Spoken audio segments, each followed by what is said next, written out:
Welcome to another edition, post-Olympic edition of the Daily Deuce. I'm Gary Graves from just outside Louisville, Kentucky, and in Maryland, the land of pleasant living, my longtime friend John Webster. John, how are you doing? Gary, I'm doing great, man. Another great day, another great week in sports. I can't wait to get into it. I'm looking forward to this conversation like always. Yeah, I have to admit, man, I'm kind of having a post-Olympic letdown, which I didn't know I was going to have, which I didn't think I was going to have. I mean, with all the stuff going on between baseball and training camp and fall football camps in college, I thought I'd have enough, but I ain't gonna lie, man, I missed the Olympics, and maybe because I'd say for me, these Olympic Games, as they like to refer to them, might have been some of the most compelling 2 weeks that I think I've ever seen in watching the Olympics. I know that every year there's something, every Olympic year there's something that drives you, but between gymnastics, track and field, and of course basketball, those two games that we watched over the weekend were that was high drama that I'm not going to say I was that surprised. I was probably more surprised with the women than the men, but I wasn't surprised that the men were, it was a nail biter that it was. And let's just talk about that, John, that how satisfying do you think that was or should be for the U.S. men, given the difficulty that they had, particularly in those last two games? Well, something we had talked about before. You have 61 players in this tournament from other teams, from other countries, who are NBA players or former NBA players. So the competition is very keen and very high. I think the United States team, they pulled out a good win. It was a win that's going to go down as very, very compelling. Steph Curry put on a show the last two games really, but definitely that last Yeah, 3 or 4 minutes we hit those four threes to wrap the game up. Yeah, yeah. one of the things that happens with this, um, these teams, especially, well, I'll say both sides, they have a longer time, if I'm not mistaken, of playing together and working out together. The You mean the United foreign States, teams? Yeah, say it again. yeah. You mean the foreign teams, right? Yes, yes, Yeah, yeah. The United States teams, they usually play together. Gary, help me if I'm wrong. About a month and a half. They go at it, with everybody there, yeah. and it's obvious that the rest of the world is catching up with United States in basketball, and you just got to keep on grinding away to try to stay ahead of these other countries. It's going to be very hard because the competition is keen. That France team is going to be around a good little while on the men's side. They got Yeah, Yamba, they Batum, um, was it Rudy Gobert still on that team? They're going to yeah, be tough for a few years. You go over to the Canadian team with Jamal Murray and Shea Gilgis, they're going to be tough for a while. And you got the United States team. In my opinion, I think you're going to lose at least three players off this team. In my opinion, I could be wrong. I don't think LeBron James will play another Olympics. I don't think Kevin Durant will play another Olympics, and I don't think Steph Curry will play another Olympics. If they did, they would be 43, 40, and 39 if they yeah, did. yeah. I don't, I but agree. I agree with you on that one because obviously it's a young man's game, and there's just a ton of talent waiting in the wings on the U.S. side that can get in there. We could have easily talked about guys that didn't make the team, and of course we could talk about the guys that didn't get a whole lot of playing time in Paris that that may or may not be back, for 2028 in Los Angeles. So, again, you're right. I don't think those three will be there. And I think that, again, it's time to turn it over to another generation. Yeah, and what a way to go out with another gold medal. Great game, well played game, exciting game. Kept at least it kept me on the edge of my seat. Didn't know what was going to happen next. It's just, kudos and congratulations to both the United States men as well as the women. That women's game, and I'm sorry, guy, I didn't mean to do a switch on you real quick. Oh, Sorry no, no, about not that. a But problem. that was a great game as well. The first half was tied at 25-25. That was the lowest point total the U.S. women's team had ever had at halftime. And that France team, and that's another example what I'm talking about. They stayed together and played together almost a year or two, working together. Some of the players on the women's team for France did not play in the WNBA this year in order to make sure they had continuity with the Olympic Games. And you know, great game. They needed what's her name, Kalia Cropper. Okay, She yeah. came in and she lit a fire on them in the second half. They needed Uh, Kelsey Plum. I mean, Kelsey yeah, Plum hit yeah, some big that, shots and some big foul shots. Brianna Stewie, she hit some key shots well, and you cannot forget Asia Wilson.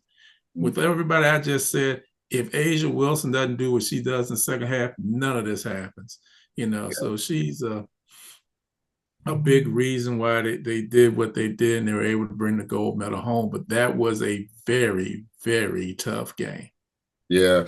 To use a term that you usually use for football, that game was a slobber knocker. I would say it was a slugfest, but it was a physical game. And really, it was a very mental game on both ends because I really do think France got in the US's head in terms of like, you know, not only can we answer your baskets, we can go ahead and you have to play our game. And I think that was the whole thing. It was really just a back and forth battle of just trying to see who could impose their will and make it last. And, to use another term that we use for other sports, basketball, that ending, of course, came down to a game of inches, and another 3 inches. If Gabby Williams's foot is another 3 inches behind that line,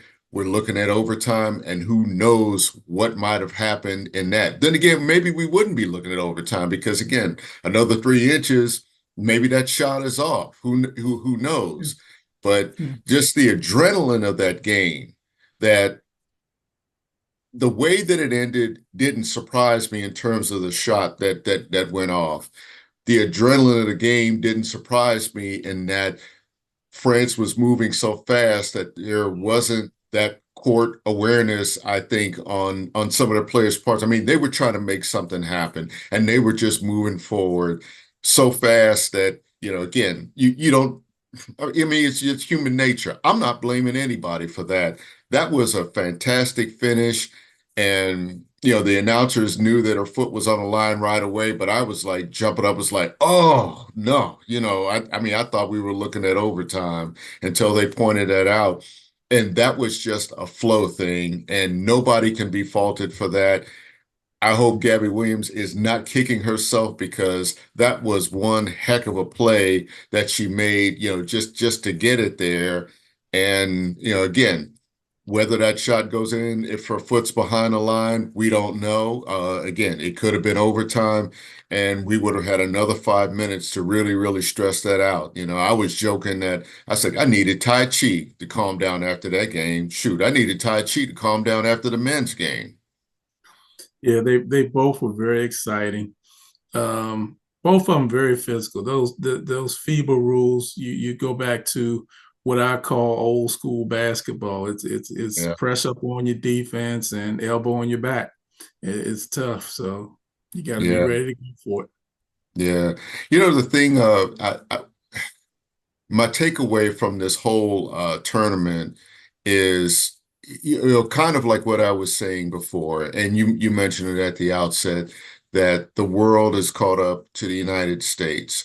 And it's not like the United States has fallen off. It's just that other countries have upped their game, and in a sense, we're in a situation kind of like in the late '80s where you could send a team full of college players to the Olympics and they could come away, but that the Thompson team that coached in '88 and lost.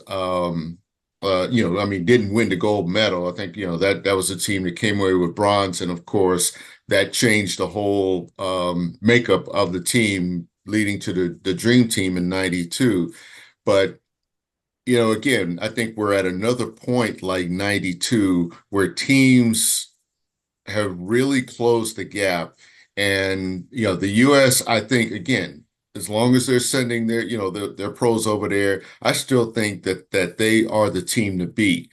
But, you look at the semifinal and what Joker did, and also what the US did in clamping down in that fourth quarter, because I remember when that lead got to, what was it, 15, 17, something like that. And I was like, man, I don't know if they can come back from that. And that just showed how good their opponents are.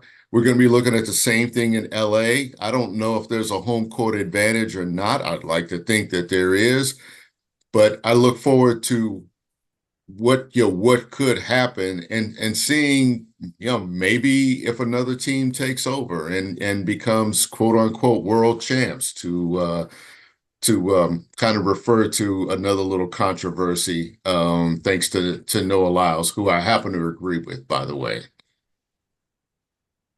That's a whole Understood. other discussion. We'll talk about that off air. Yeah, but the United States is still the United States for basketball, but these other countries are closing the gap, incredibly closing it very quickly. And you in these 2028 Olympics, which will be in LA, you hope the United States can continue to get gold, but it's like we said before this even started, Gary.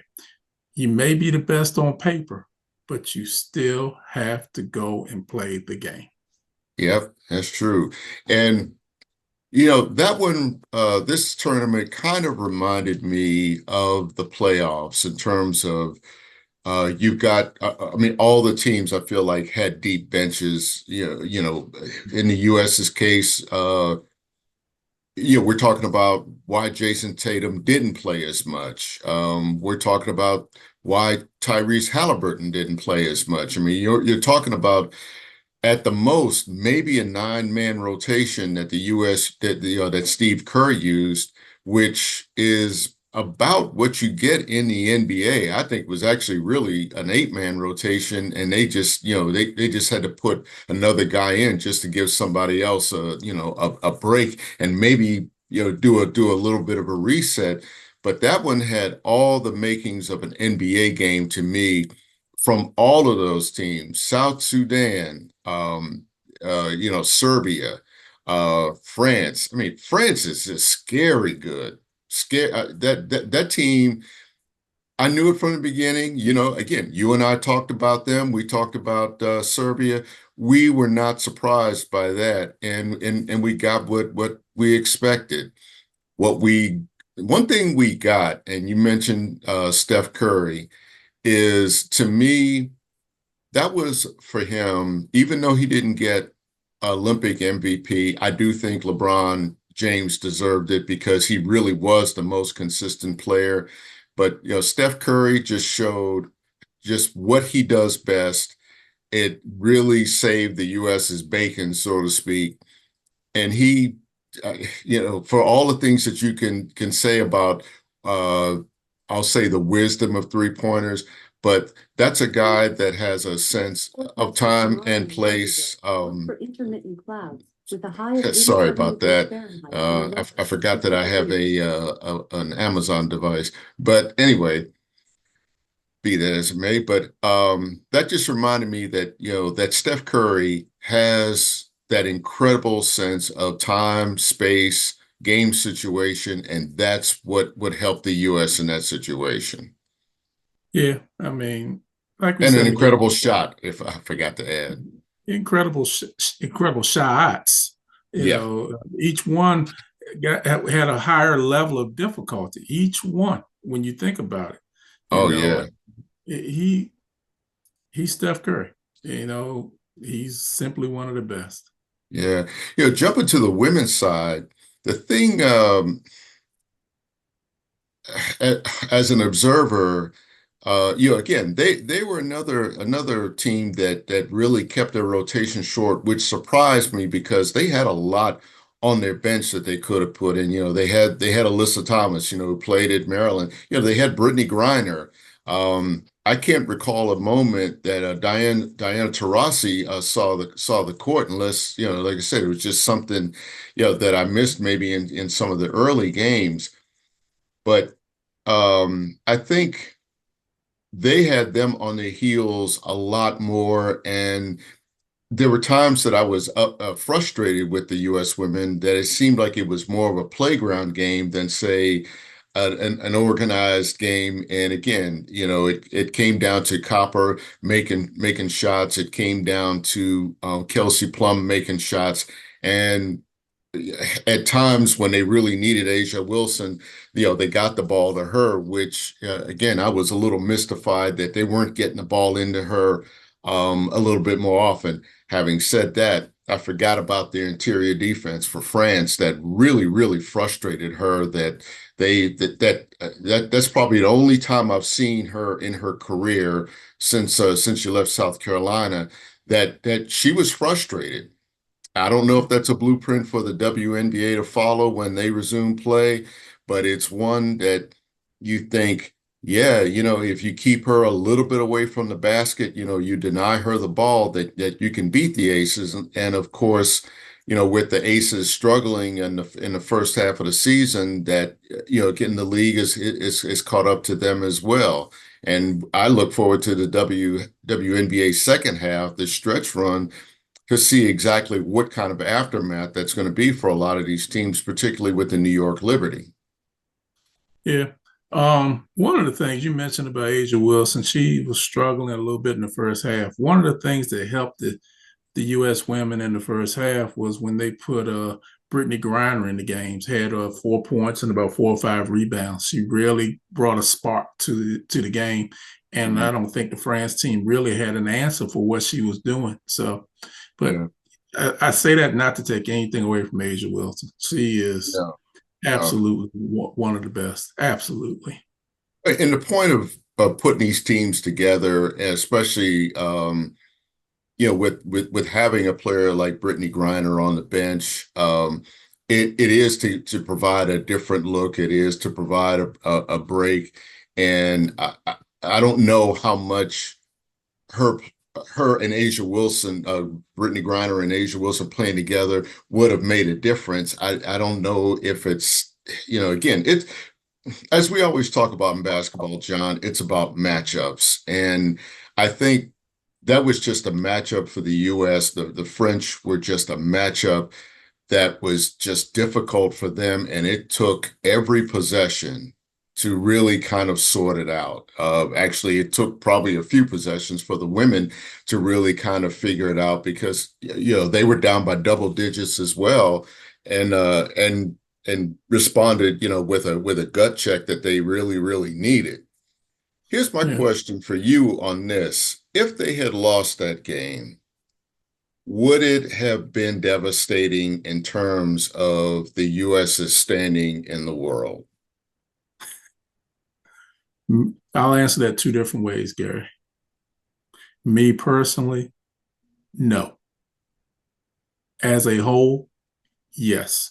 You would have thought the world had come to an end if the United States had lost that game, and they wouldn't even. And I say this tongue in cheek, it wouldn't have happened, but they probably wouldn't have let Cheryl Reeve go back and coach in the WNBA for the rest of the season. You know, it, and Yeah. I say that tongue in cheek. I say that tongue in cheek. But I do mean if they had lost, it would have been a complete overreaction, in As my we opinion. as we in a social media age tend to do with a great many things. I don't think John, I'm just going to agree with you because I can't really add anything different to what you said. Um, I think it's a similar situation because a lot of those women that played on those foreign teams, of course, a lot of the WNBA players go overseas to play against them in many leagues. So it really wasn't that surprising to me that they gave him a game. Um, it's like Gabby Williams. I'm just like, whew, uh, I'm trying to remember. It's like I don't think she's on a WNBA squad right now. I think she's playing primarily in France, and Mhm. yeah, yeah. So I mean, she was built for this.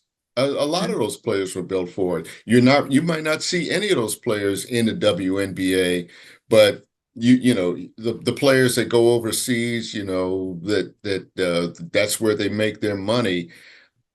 Going forward, I wouldn't mind seeing a lot of those games if they on TV. I'd like to see some of those leagues broadcast, and I think it can be done. And I think it could be a good thing in terms of really, really growing the women's game, not just in the United States, but I think really worldwide, where you see the U.S.'s best players going overseas against the best foreign players. Yeah, I agree with you. I agree with you. It would be exciting. And who knows, Gary, it probably will end up on TV. You know how that works. It probably Yeah. will. All right. Well, we can put a bow on the Olympics and look forward to Los Angeles in 2028 and see what happens. But let's look at your Baltimore Orioles in our remaining time and kind of evaluate where they are, John. I'll turn that over to you.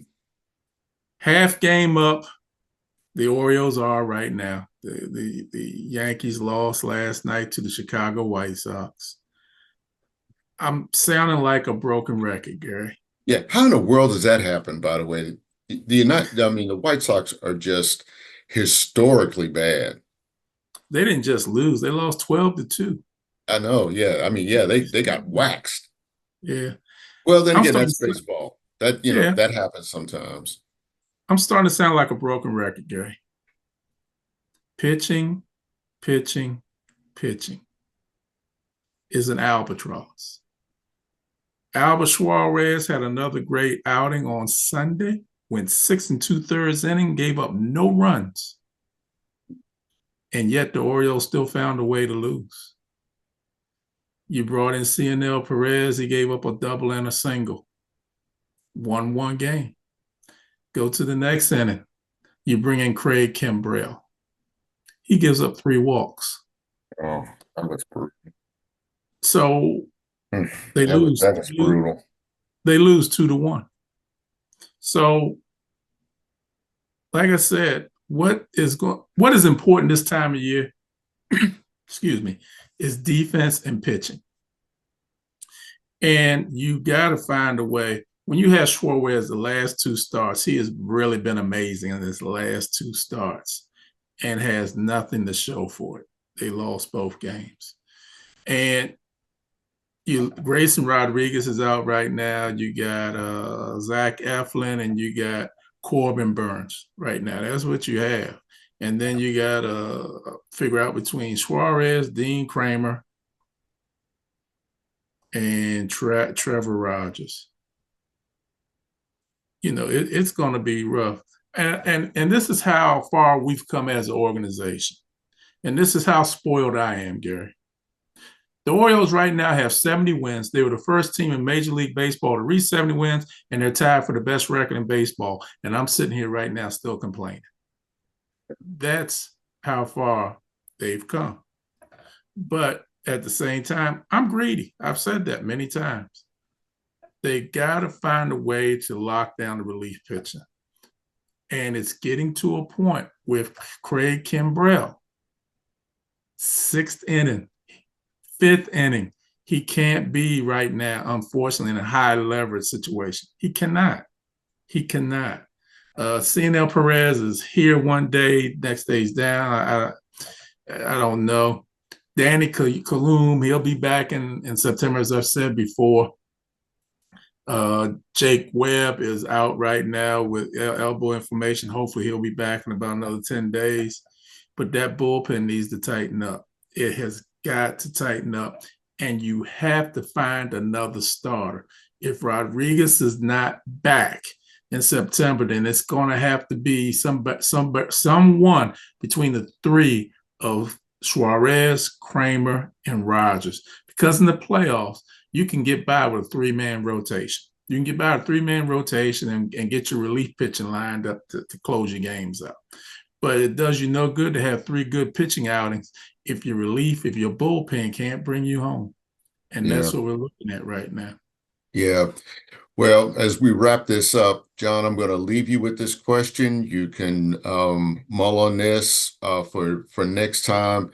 But if you're the Baltimore Orioles and all the things that you talked about with their pitching, do you consider the possibility of leaving them in longer? I mean, we're in an age, John, with pitching being so specialized that a complete game is a unicorn, right? But think about this as we leave. Maybe trying to get one, maybe two more innings out of your best, out of your starters. Does that help? Could that make you feel better? You can give me a quick answer and we can elaborate on it next time, or you can save it for next time. I'll do both. I'm going to give you a quick answer and we're going to talk about it more next time. I'm old, so I don't see a reason why a pitcher can't go 7 or 8 innings. That's where I'll leave it at right there. All right. Well, we will definitely follow this up because I'm sure that next time they could either be up or down in a division or even. So again, John, this was a wonderful discussion about the Olympics and baseball, and it's not really the dog days of August like I thought it would be because there's so much going on. I'm looking forward to preseason games. I can't believe I actually said that, but I mean, that's how eager I am for this. Folks, watch plenty of sports. Watch us, most importantly, YouTube, Facebook. We will send you an email link if you need it. Tell your friends, tell your family. John, take us home. Hey, another great show, Gary. I've really enjoyed it. As Gary said, watch some football, watch some basketball, watch some soccer. And also, Gary, don't forget, we have our preview analysis coming up for the NFC East. It's coming up in a couple weeks. That's Most right. of all, watch some sports. Come back and see us real soon. Take care. See you, everybody.